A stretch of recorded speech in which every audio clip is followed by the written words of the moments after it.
We are back. We had to stop recording here last time, and that was a year ago.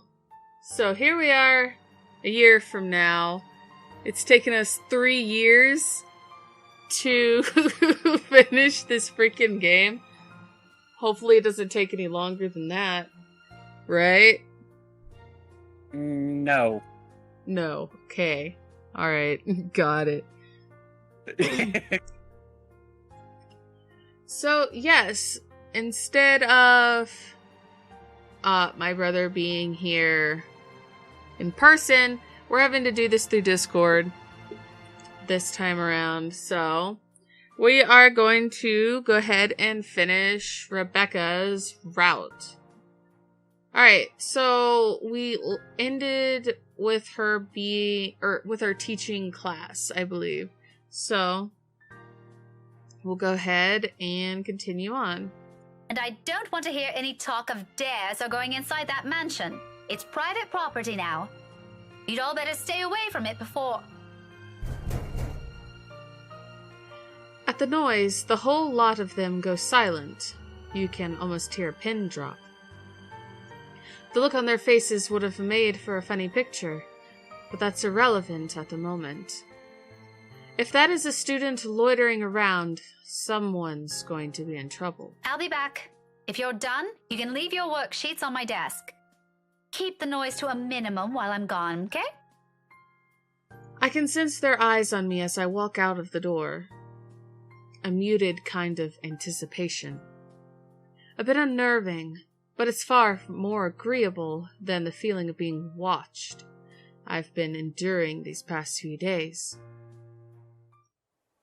Class is still in session for most of the rooms. In a few hours, once the final bell rings, however, this place will once again be filled with busy chatter and footfalls, an everyday cycle in itself. But for the moment, I let the silence guide me, my ears focusing on whatever sounds there are or there will be, searching for that distinct clanging of metal. Good minute passes, and for the portion of it, only my steps echoes through the halls. And another. I'm about to turn around when the sound of it halts my footsteps. It's a little muffled and infrequent, but grows louder after each interval. With the hallway devoid of people, if I don't put a stop to it soon, it'll start to disturb the other classes still going on. Looking for it doesn't take long. All I do is follow the racket, and shortly I'm standing in front of a nondescript row of unoccupied lockers. And from inside one of them, sitting in the middle, comes the noise. Annoyingly disruptive now that I'm facing it. Like someone's pounding on the metal door from the inside, hoping to get out. Leaning forward, I try to get a glimpse through the horizontal slats of whatever's causing it. But in this light, only darkness greets me, and another round of clanging. Louder than previous one. More desperate. I've heard stories before, from other schools, from a few colleagues who had to deal with it once or twice. Although personally I've never encountered one myself, and I can only thank the heavens I haven't, yet. But if this is another kid some other student stuffed in a locker... With a huff, I straighten up and study it briefly with a frown. Without delay, I reach for its handle and... At once it stops.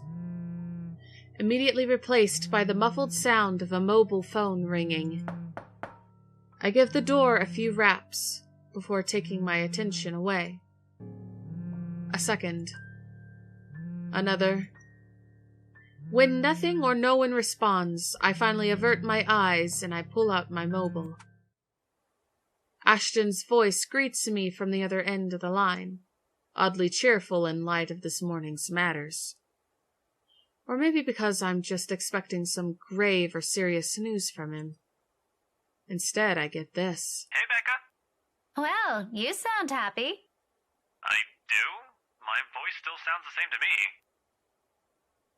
There are only two things I know of that could be the reason for that tone. Sweets, or he's gotten a lead in his case. From the sound of it, I'm going to assume it's the former, since lately that case is all that's running inside his head. If there's ever a third one, I've never heard of it, yet. It can only be one of the two. Ignore that. How's Isabella? Got her home a few minutes ago. I think she's sleeping now. Sorry this took a while. Z-Man gave us the puppy eyes after we tried to leave. Had some food prepared for us, apparently. We didn't have the heart to say no. I don't know if you remember when we were doing Zach's route, Rebecca stayed at his place for the night. Yep. And, food was made. That was a while back. But yeah. This is after the fact. That's all right. Is she okay now? I'm not really sure. She didn't say anything to Zach, but she mentioned a plan to take a few days off from work. It was a passing comment before I left her, so I didn't get to ask. Must be because of Rose's death. Could be. It doesn't seem like it from Zach's story, though. He said she was shaking when she got there. Shaking? The word triggers a memory. From 3 days ago, on the way home from her little treat after she sold the mansion. I didn't think much of it at the time, but I won't lie, it scared me. The terrified look on her face, how she sounded when she suddenly screamed. Becca? Still there? Yeah, I just remembered something. Sorry, don't mind me. Look, if you can talk to her, get the story out of her. That would be great. She wouldn't talk to Zach or me even when I tried. Maybe she'll speak up if it's you? I'll give it a go, but I can't promise anything, okay? You know how stubborn she can get. But thanks for letting me know about this. If you want, I can get you that ice cream thing you mentioned tonight. As thanks. Just as thanks for all the trouble I've caused today. Believe me, I'd love to take you up on that offer, but I've got something on my schedule this evening. Maybe some other time? Thanks a lot, Becca. There's a short pause before he cuts the call from his end, and once again I'm alone with my thoughts. But rather than answers, all I got from it are questions. More of them, one on top of the other, as if the world isn't planning to give me a break anytime soon. But that's a problem I'll tackle later. Right now, I've got students who need to be taught follies of eavesdropping, if the slightly open door and their smothered laughter from inside is an indication. All right, enough eavesdropping. All of you, back to your seats. Is that your boyfriend, Miss Gales? None of your business. He totally is. A quick scuffle follows that comment. If there's a retort prepared at the tip of my tongue, I drop every pretense of letting it loose on them. There's no use arguing with teenagers sometimes, boisterous as they all are. They're still my kids, though. Rough around the edges, maybe, but still my kids. Shaking my head, I head back to the classroom with a smile, but not before taking a glance at that locker again. It hasn't made a sound since. Oh, must be the wind. The wind? Excuse wind! Me. Excuse me. What? There's no way that's the wind! I'm pretty sure those windows don't actually open up. How is that the wind, Rebecca? What? Okay. Okay, that totally makes sense. Okay. So, without another look, I leave it alone.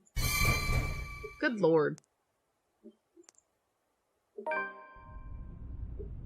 Must be the wind. It was definitely the wind. Oh my Yeah, gosh. in the wind. All in all, the entire school day ends without a hitch. It could have gone better, mind you, but with the exams nearing, getting out of work before the sun has set looks as though it's a far-off dream for now.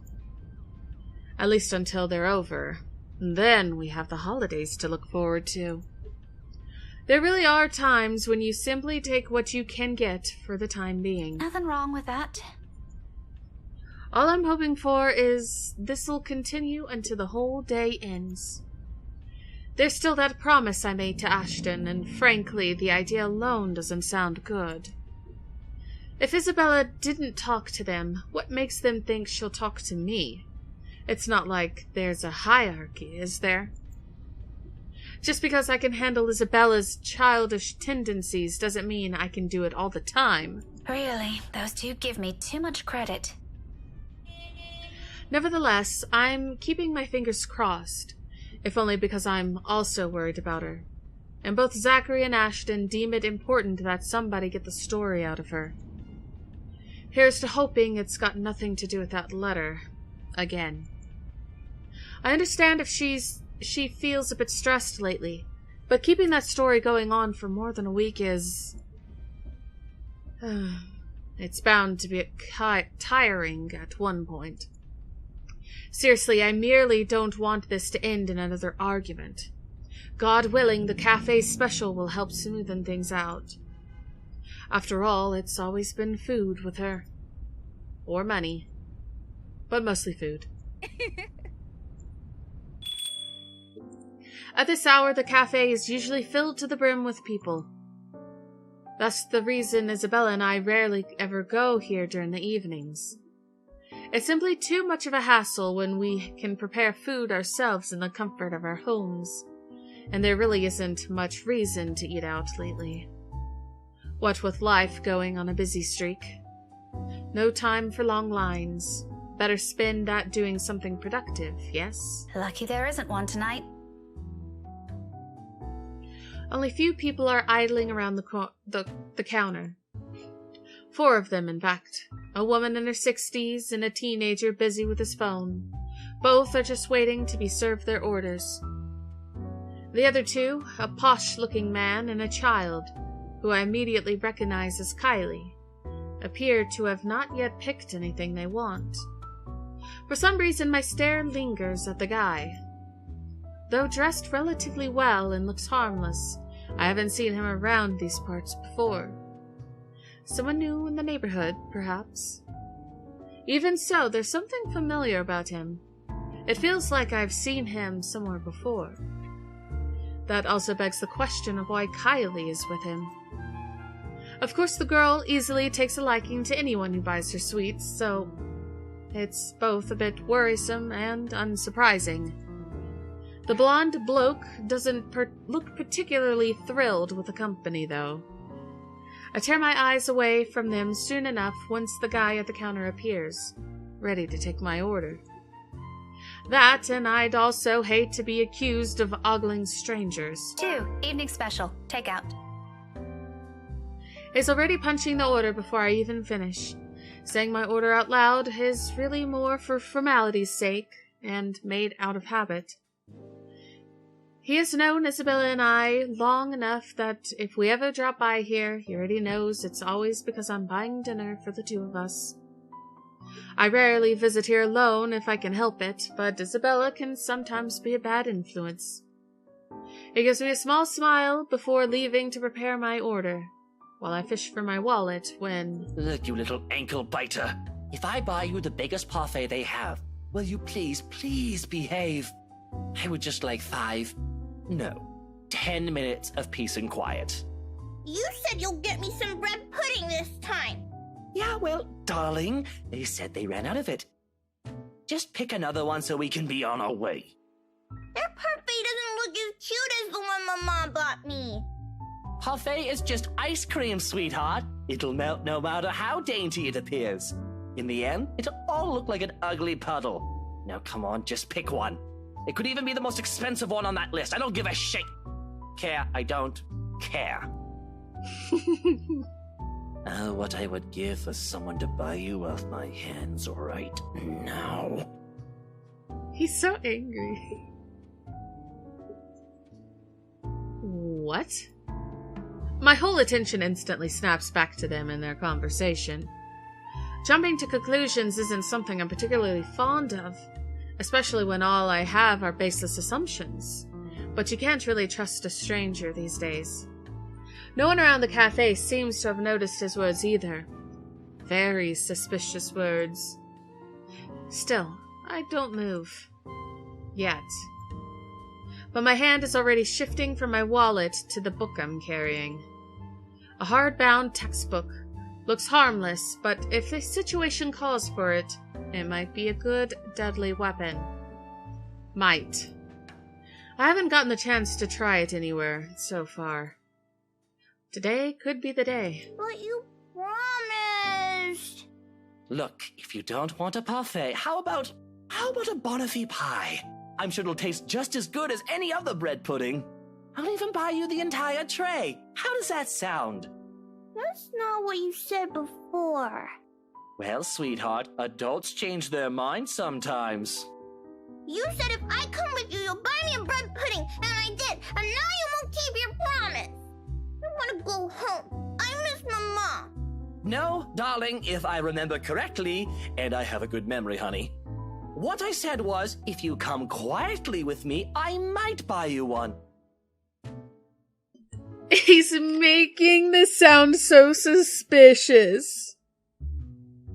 If you come quietly with me, I'll give you pudding. Where's this little girl's brother? Well, remember, they're related. I believe she's I believe she's his niece, but he doesn't like kids. Yeah. But the way he's wording everything just makes him sound so suspicious. Like Stranger Danger vibes are coming off of him. Yeah. The quiet part didn't happen. Though now that I'm sober, I think this is a bad idea. I should just ship you someplace else for that peace and quiet. My gosh. Oh, that's it. No hesitation. In a few paces, he's within my reach, and without warning, I'm slamming the flat area of the book against his skull. Ow! Get wrecked. Oh my gosh! Freaking whomped him. Get wrecked. Oh my gosh! I love this whole situation. It is hilarious. It's random. Yeah? I mean, Rebecca doesn't know any better, but... Oh my gosh. There's a cry of pain, followed by him instantly crouching down, hands nursing the sore spot. Almost comically, if this were a different situation and the safety of a St. Goretti student isn't at stake, I'll probably feel sorry for him. I mean, has anyone seen how thick this book is? Get behind me, Kylie. Miss Pink! It's amazing how fast her expression changes from the pouty one earlier to something that of utter delight upon seeing me. But there's no time for pleasantries, not even quick ones, because soon the man straightens, and I'm readying my favorite newfound weapon for another hit. Except this time he's ready, and before I can land another one, his hand shoots up to catch my wrist in a firm hold. And the look on his face. Bloody hell, woman! What's your problem? Kidnapper! It hasn't listed as kidnapper! Kidnapper? Oh my gosh! That is hilarious! But dang, he has an intense expression right now. To say he's pissed would be a complete understatement. Had I been the weak-willed sort, I'd probably cower under this sharp gaze. But that simply isn't how I roll. If he thinks he can scare me and do as he pleases here, just because I'm a woman, or whatever his reasons may be. He's got another thing coming for him. So instead, I return it to him with the same intensity, with the same venom. What's my problem? You're the one who has a problem here. Rotten bowbags like you don't deserve the freedom to run this town. What are you doing to this girl? And why is that any of your business, pray tell? Oh, it's my business if I make it to be. Now, release me or I'll call the police. Oh, you think that scares me, Daisy? I have a name, you sleazy douchebag. Oh, I'm sure. And now a sleazy douche. Oh my gosh. His grip on my hand only tightens when I attempt to shake it off. His tone may be dripping with anger and sarcasm, but the gleam in his eyes says it all. He's getting a kick out of this. Riling people up, getting on their nerves, invading their personal space. He knows exactly what and which buttons to press. The nerve of this person. The nerve of this arsehole. If he thinks I'm going to give in to his goading, please, he might as well just kiss his sorry behind.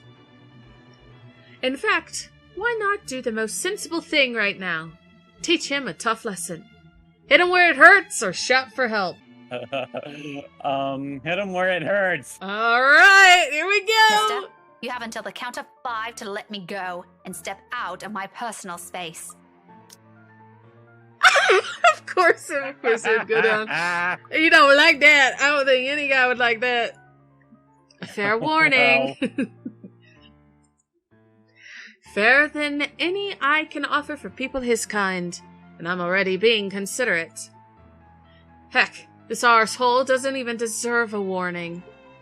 If he doesn't listen, well, he's as much responsible for what happens next as anyone. Or else what? Such vulgar words coming out of that pretty mouth. A gorgeous flower like you shouldn't even be saying. Don't say I didn't warn you, bowbag. Love that intensity, Daisy. FYI, I like feisty in a woman. It gives them this certain charm. Why don't you? 5. A second of silence.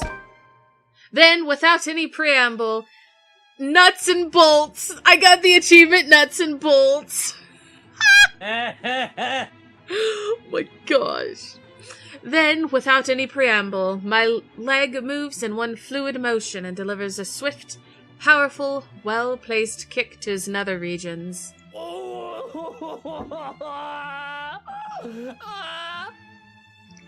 Oh my gosh. Needless to say, the effect is instantaneous. He yelps, abruptly drops his hold on me, and kneels over, howling from the pain. I can see tears forming at the corners of his eyes, too, though the mere sight of it prompts not an ounce of remorse from me. I would have been more gentler if he isn't such a dirty little prick with an ego too big for his head. Too bad. Whether this obliterates any chance of him ever procreating remains to be known, but a part of me is already praying he doesn't ever breed after this. We have no need for more of him in this world. You mad woman! I warned you, you ass! Why, this is harassment, I'm telling you! Harassment! Then why don't you tell that to the police once they get here, You despicable!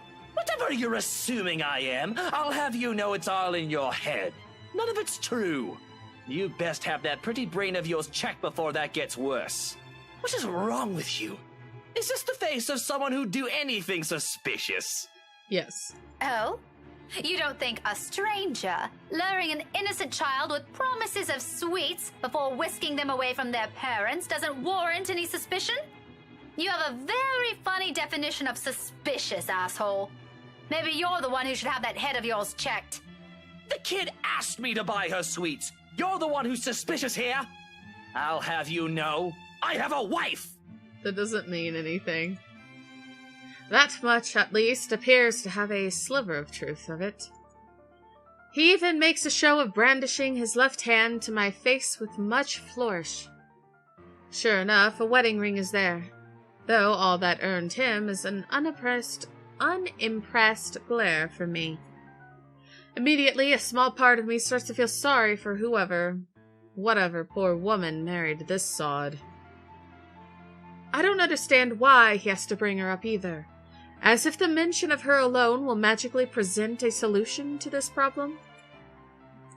She must truly be a remarkable woman, if she can handle a dirtbag like him. And even my wife of all people in this bloody city, has never, I'm telling you, accused me of such a scandalous thing! You crazy woman! Married or not, you're still a sleaze. Honestly, I feel... Miss Pink, why are you fighting with my Teal? Whatever words still left to be said here dies on my tongue. The same goes for the sleaze. Beside us stands Kylie, gawking at us with the same curious stare she often brings with her. I know that look all too well. A precocious child through and through. She doesn't say anything further. Her gaze simply moves between us, eyeing us both carefully, clearly anticipating an answer. From my experience, when it gets like this with children her age, it's a sure sign they won't leave you, until you've given them an answer they're satisfied with. Lying won't do either. It has dissolved into a shouting match, for heaven's sake. And did she just say Tio? Something falls straight to the pit of my stomach at that. But my tone is gentle when I finally address her, void of any apprehension and what might be the first hints of embarrassment. I pointedly ignore the latter. It can very well be just the hunger speaking. Kylie, sweetie, do you know this oaf? Yeah, he's Teal Luke. Right at that moment, my brain stops. Every line of thought, every argument I still have against the man besides me dissipates in a haze. Amidst all of it, one memory gets triggered, from a few days ago. Tio? The one you mentioned before? The uncle? The guy Rowan wanted to impress? Or was that a dare? I'm sorry, I can't recall. Is it the one who promised he'll take Big Brother someplace cool? Yeah, the one and the same. Don't you know who he is? I sure as heck don't, darling. Because if I do, I wouldn't have let everything I've said earlier come out of my mouth. He's my Teal Luke. Gazillionaire extraordinaire, am I? No, the fairy godfather. Oh, he's your godfather. That's nice. The one and only. Did I get that right, Tio? More than right, sweetheart. I'm sure Miss Pink here understood everything you said quite perfectly. Oh my gosh, he's loving this. It's like, hey, proved you wrong. Whatever it is that landed at the bottom of my stomach prior has shot straight back up to my face and stayed there. The heat from it slowly spreading to my cheeks, coloring my face in almost the same shade as my hair. If only the earth would swallow me whole here and now. His eyes are on mine. I can feel them, jeering, mocking. I can't even bring myself to look at him. What's in there? Amusement? I doubt it.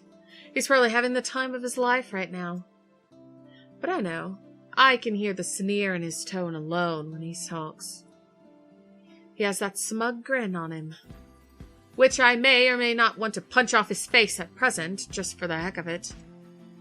But damage control. I need to do some damage control before this whole thing goes south. Apologize to Luke. Apologize to Kylie. Luke. Okay. Though it pains me to apologize to a sleazebag like him, this is my mistake. With Kylie watching us close by, I don't want to set a bad example for her, do I? Oh, we're above the threshold. Easy! Whoop, whoop. See, even though we lowered the bar, we got it right back up. Easy peasy. Yeah, easy. I'm surprised she grew up the child she is. If anything, I want to be the role model this man couldn't possibly become for her. Even if it means taking a few blows to my ego and stroking his insufferable one. A deep gulp of air, a short moment to swallow my self-respect, and then I'm facing him. The words are out of my mouth in a single breath. I'm really, really sorry, sir. The bigger person achievement. I had no idea. His smirk is impossible to miss. He is not making an effort to hide it, and even the smile is so irritatingly present in his tone. If I could slap it off him, I'd do it in a heartbeat. Now, it's an honest mistake, Daisy. No, I really mean it. I actually thought you were... And then... It's fine now. It probably happens quite a lot to a few people who look suspicious to you. Not only do you look suspicious, but you said some very, very suspicious things earlier. He just don't realize it. Seems I'm one of them now. But don't lose sleep over it. Do be careful with that book, though. A little more and you would have dislodged my poor brain off my head. What would I ever do if that happens? Oh no! Did it leave a mark or anything? If you want, we can have it checked. I'll handle the expenses if there's a need for it. Now, what kind of man would I be if I let an attractive woman such as yourself do that?